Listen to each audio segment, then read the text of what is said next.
All right, it's time to tune in again to Sales Pipeline Radio. So grab your board, catch a wave, and let's catch the latest in the sales pipeline. Today with a guest host. We have a guest host today, Robert Pease. Hey, welcome, Robert. Hey, great to be here. Thanks for having me. Okay. How did you finagle? Lots of people want to be a guest host on Sales Pipeline Radio. You must know somebody.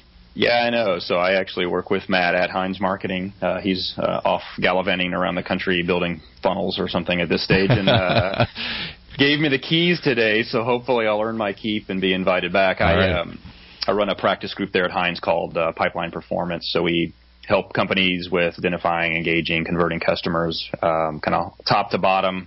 So that's kind of my patch and what I do. And so, yeah, I'm excited to be here today. Thanks for having me. Okay, well, who do you got on the show today? So today's guest is Justin Johnson, and Justin's an interesting person. We're doing some really interesting things via his company LeadMethod, and so our broader topic today is around channel and channel sales, kind of channel sales management, kind of a different animal depending on how you go to market, right? As opposed to a direct sales force that goes out and works for you and sells your products out in the market. This is a little more about the challenges and the opportunity that comes from sort of a scaled distribution model, right, through partners and resellers and distributors, independent reps.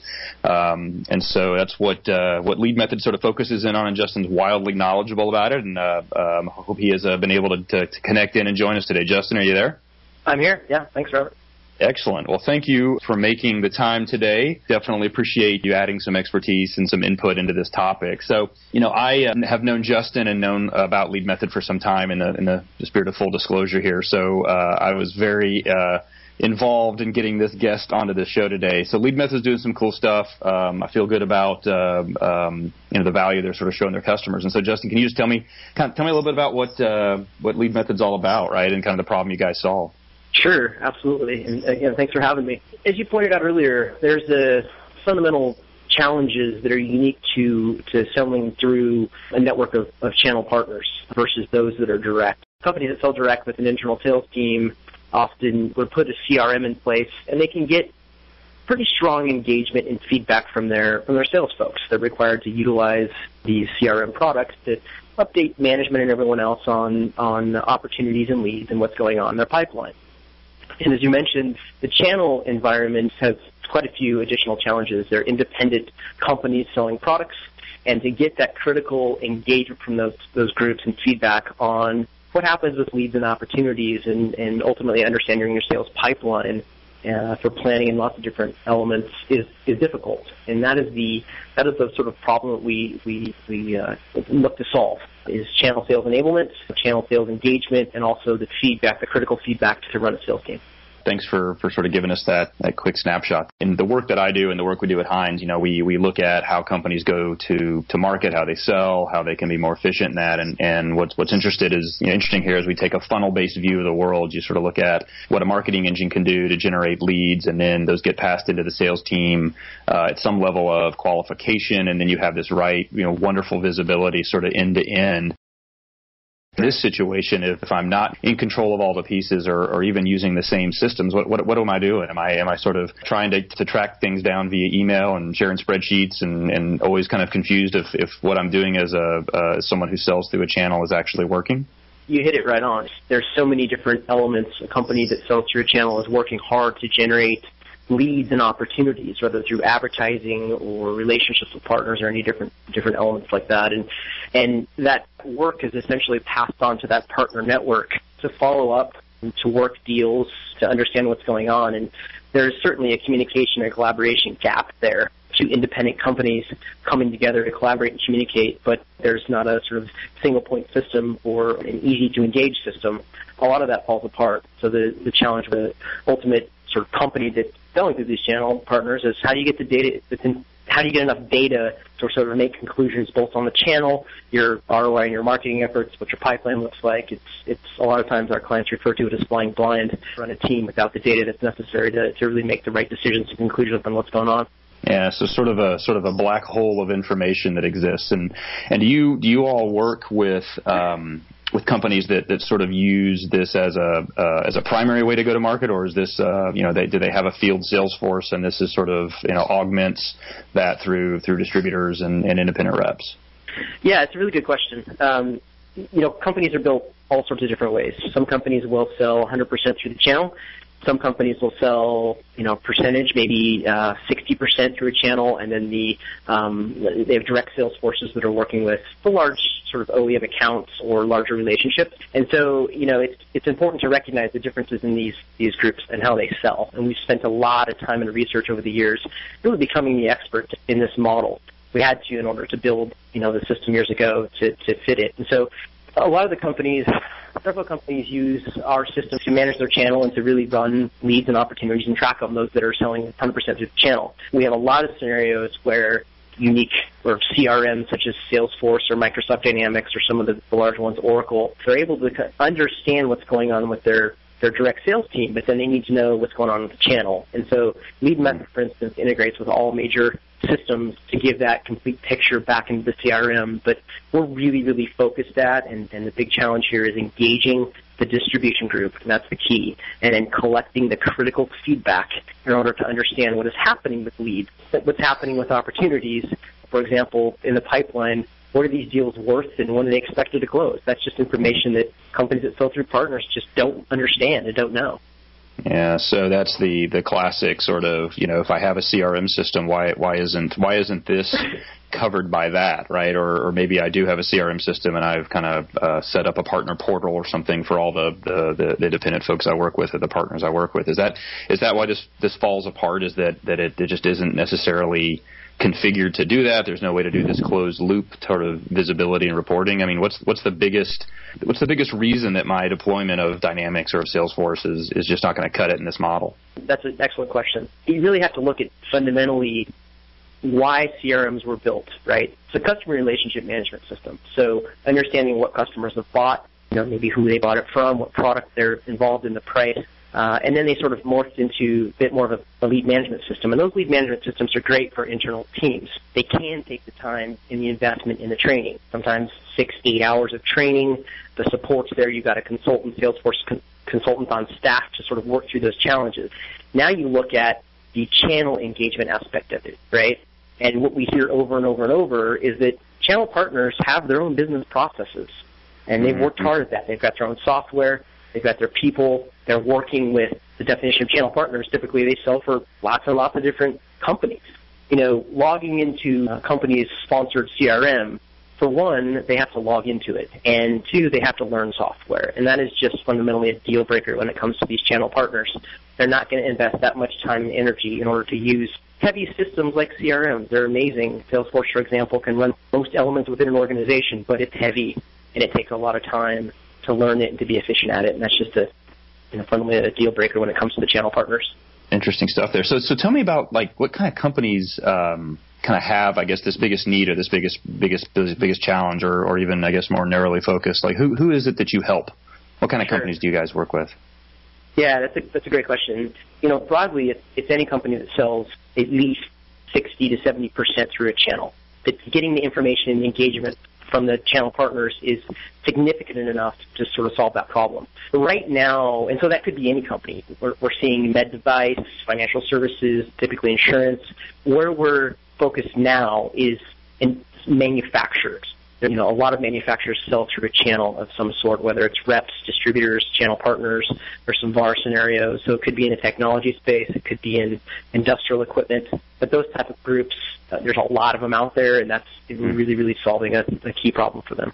Yeah, I mean, sales enablement is a very topical thing these days. And again, through the direct model, it's obviously very challenging to get sort of highest performance possible out of your existing sort of internal resources, right? People that work for you, and sure. and that's sort of cadencing and orchestrating the whole, lead generation to sales engagement and closing process, and then the work that we do here at Heinz, you have to look at them as similar but very different animals here, especially as you get into more indirect or channel-based engagement models.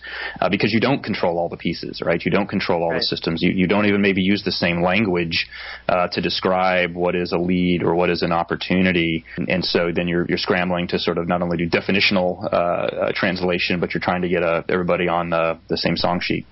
Absolutely. That's a key point. And really what we talk about here when you talk about sales enablement, because it is a strong buzzword going around for companies that sell direct as well as through a channel, enabling your salespeople to be more efficient, to be more practical, and ultimately to sell more. And so the exercise that we have here is revenue optimization in the channel. It's not just about increasing the efficiency of the business and the lead and opportunity tracking and the engagement, but it's giving the salespeople the tools they need to be more successful. And we say it all the time. It's important that the channel partners especially should be as educated and knowledgeable as those direct internal sales managers or salespeople. And that's really where this revenue optimization comes from. You got to be effective. You got to be knowledgeable. When these channel partners are selling for 50 different companies and trying to keep track of 500 different product SKUs, there's just going to be a gap in product knowledge, the sales pitch, the talk track in every single case. And so when we think about channel sales enablement, which is really where we're focused, it's about not only just giving these sort of channel partners a way to quickly give feedback on what's happening with these leads and opportunities, but then spoon-feeding the information they need in order to be as strong as the company at selling that product, whether it's the talk track, whether it's the sales pitch, embedded video, whatever that is. But in the end, these companies have to look at what is it going to take to improve and really optimize the revenue across the entire organization, and it starts with the channel partners because they're expected to bring those deals in. Yeah, so our time is zooming by, Justin. We got a couple minutes left here. Okay. And it has been tons and tons of fun. So you talked about revenue and revenue optimization quite a bit. I mean, is that the thing that gets people's attention? I mean, what when you walk in and someone's like, okay, I'll give you 10 minutes to talk. What is it that you're talking about to really get their attention? You mentioned it earlier, the black hole fundamental. These companies ultimately are spending millions of dollars to generate leads, whether it's advertising, trade shows, even repeat customers, right? They're coming back to them to re-engage and to be upsold. These companies don't have any visibility to what's happening to those key assets within the company, which is the leads. That's where everything starts. And so that's really the part that we focus on at the beginning. And nearly every company out there that sells through channel agrees that, yeah, I work really hard. Our marketing team is working incredibly hard to generate these leads, and then we just don't hear anything. And that's really where things start. So it's recovering that lost revenue, and we've done a ton of research here that ultimately says 70% of channel partners may not be following up on leads. There's sort of plus or minus in that scenario depending on the company, but the reality is it's happening. That's the ultimate nightmare, right, for a marketing team or for an executive. Have stuff fall through the cracks. Well, Justin, tell folks that are listening in how they can learn more about LeadMethod or how they can contact you. Sure, absolutely. And I appreciate everyone for listening. We have a lot of details on our website at leadmethod.com. That's LeadMethod.com. Videos and webinars and lots of different sort of research and analysis of the challenge and our solution. They can also give us a call at 800-406-5020, and we can walk them through different scenarios. I think we're gonna drop into a commercial here. We'll come back and we'll have some additional time to chat a little bit. So, Justin, if you've got a few more minutes to hang on the line, we'd appreciate some more insight from you about LeadMethod and how you guys are helping out companies that sell through channel. Sounds good. Thank you. In a world where the speed of innovation and change in B2B marketing has never been greater, the only thing bigger is the need for clarity, for a blueprint, for a guide to what's really working and how to apply it specifically to increase sales pipeline growth, velocity, and conversion. That's what you'll find in the Modern Marketer's Field Guide. Download it free at HeinzMarketing.com. It's no longer enough for B2B marketers to feed their sales team with qualified leads, supply them with content, and bid them good luck the rest of the way. Today's full funnel marketers are actively working side by side with the sales team throughout every stage of the buying journey and sales process, embracing revenue responsibility and measuring their impact based on not just sales pipeline contribution, but marketing influence on closed business and direct revenue growth. Download your free copy of Matt Heinz' latest book, Full Funnel Marketing, at HeinzMarketing.com. That's HEINZ Marketing.com. Okay, back to Robert and his guest. Thanks so much, and Justin, thanks for, again, making some time today to talk to us a little bit about channel sales management and what LeadMethod is doing about it. First part of the conversation was really interesting, helped kind of frame a problem and how you all kind of come at it. And one of the things that you had mentioned during the course of that was this sort of training and education, both need, I guess, and gap that exists in sort of current models. And would love to hear a little bit more about that in terms of, look, this is, you've got this wide network of people and they all are carrying, products beyond yours. And all of a sudden, let's say you have a new product you want to roll out or you have a promotion or something like that. And how is that inefficient today, right, to sort of get that information out there and make it actionable so people are actually, selling to it versus how you all approach it? Sure. No, that's a really, really good question. The sort of evolution of consuming information, both from a direct sales team and also channel partner relationships has evolved a lot over the years. It started with sort of, let's get a website up there and give them all the information they need, and we'll hope they'll go find it, right? Which is sort of the key word there. You've got to hunt and find a lot of this information. And then companies started to roll out some intranets where partners could log in and get some pricing information and other details. And then, there's some tools out there, Salesforce's partner portal and some other tools that are sort of wrapped in the CRM aspect. And I think what we continually hear with a lot of research and conversations in the channel is that that's great, the information's there, but it doesn't follow the process from that channel partner. When they need the information, they've got to go look for it. Where is it? Is it on the website? Is it on the partner portal? Is it on this intranet? And you can understand the complexity when you as a channel partner are working with 50 to 100 other companies. Well, I wouldn't even know where to start, right? And so it's great that it's there and the material's there, and the companies are producing some incredible information. But what we've found, and a lot of these suggestions have come from these channel partners that we work with consistently and learn from, is that they need the information exactly when they need it and where they need it. So an example here is through the use of LeadMethod, a company will send a lead out and engage the channel partner in the system, which did not require them to log in, but has a very, very simple interface with button clicking instead of learning software, which is a key part of how we do it. And at that same time, when the lead is consumed, they're able to position the information in a very, very bite-sized way that channel partner needs in order to be as highly educated about that particular customer. The talk track, the sales pitch, the feature benefits, the fact that it's a new product and here's a promotion they're running. And it's a really big win for how we've approached it, and we hear that consistently from the channel partners that this is exactly how we need it. But you can leverage those additional assets in the partner portals or the websites and link back out to them when additional details need to be consumed. I get it. So it sounds like what you're describing there is the ultimate sort of thing we seek, which is the win-win situation, that there's definitely value for the manufacturer or for the company, but also there's value in this to the actual channel partner themselves, right, in terms of their ability to do business better. I mean, is that sort of how you gauge or how you talk to these people? Is it like, look, this isn't you pushing something on the people that are your channel partners. This is actually as beneficial for them as it is for you? Absolutely, in every way. It's not just an operational tool for the company that buys it, similar to a CRM. It's a sales enablement tool, and it's a revenue optimization tool. And so you've got to in order to engage somebody, you've got to give them something. That's human nature, right? You've got to benefit them in order to give you something. And so we continually, this feature that I'm talking about, the sales enablement, channel sales enablement is one of them, but we continually research things to make that channel partner better at what they're doing, more educated about the product, get the mind share, increase for that particular product. When they're thinking about it and somebody's talking about a need, they're going to think of that product because they've got the information they need to ultimately sell more. And that's what we're seeing consistently. I'm a huge fan of technology, but I'm not necessarily blind to it, I guess. I view technology as an enabler of process, and I think its best opportunity is when there is either absence of process, which sometimes can be hard to get a product in on, or just an inefficient one. And it sounds like in this case, this is where we just have a ton of inefficiency because of the fact that there's different companies involved and different people involved and different systems involved, and that this is something that basically you put in place to attack that inefficiency and make the process actually work like it's intended to, not like it actually is. Is that kind of a far afield sort of view on this, or is that how you guys kind of see it?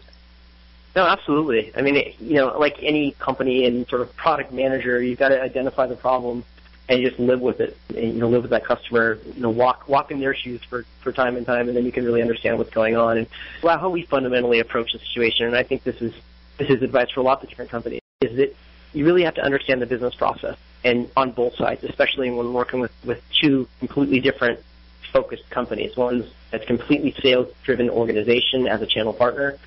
There's value add in a lot of different ways with the service and things, and one is typically a producer or a manufacturer of something, and they're relying on that channel partner to sell that product. And so two completely different businesses with different goals and processes, and we understand both those processes because we've worked and been around this world for a long time and determined a solution that will fit with both and really approached it from the channel partner's perspective, because if you don't get engagement from that group, then it doesn't matter what you're doing. Yeah, for sure. Sort of one of our, or I guess a parting question here as we're wrapping up on time is like, what's the bottom line here? I mean, what the folks that you work with, and you guys have been in business for a while, and you got lots of customers and definitely a lot of experience under your belt. I mean, what are people seeing in terms of gains? Is it cost reduction? Is it additional revenue? I mean, where's the impact for this in an organization by investing in something like a technology platform for channel sales management? The beginning results really, it comes down to data. When you're running a team with the majority channel partner selling your product and you're producing a product, and you don't get the consistent feedback about these leads and opportunities that you're working hard to produce, then you're sort of like, what are our pipeline analysis and what's our estimation of business next year? Well, it's often determined based on the seasonal trends or the economy's production or something like that, not on real data. And so the sort of eye-opener for our customers is, wow, now I understand what is happening with my leads, my channel partners, and what are they doing with the leads that I send them? Are they engaging? Are they engaging fast? Are they following up? So I know that your potential customers are being addressed. And then they're starting to understand the pipeline analysis. So I can understand next quarter and what's going to come in. Where that visibility just wasn't there before. And when you have your finger on the pulse of everything that's happening in your sales channel, and you're supporting and giving and empowering your channel partners to have the education and information you need, then ultimately it comes down to revenue. And revenue increases, and revenue optimization is really the end game for us. And our clients are seeing pretty significant uptick with no additional lead volume or no additional advertising or anything else to generate business. They're ultimately doing more with what they have. So there's gains to be realized by just doing this out of the gate, not to mention anything that happens into the future. That's right. Well, hey, this has been an awesome time.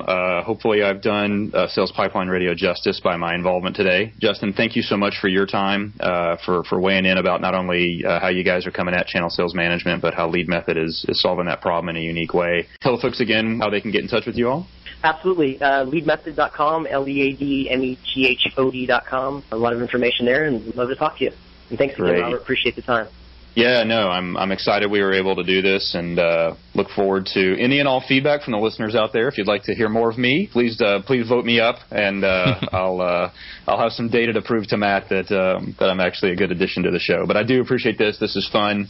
Always great to talk to good people and sort of put some good content together that hopefully folks can get some value out of. So if you sell through a channel or you are seeking some clarity to that whole process, give the folks at LeadMethod a call. They know the problem and the solution inside and out. And that is, I think, the extent of the conversation today. I don't know if we've got other things we need to cover off on, or we are all wrapped up. So thanks, everyone, for listening. You've been riding the sales pipeline with the folks from Matt Hines Marketing and Robert Pease today. Give them a vote.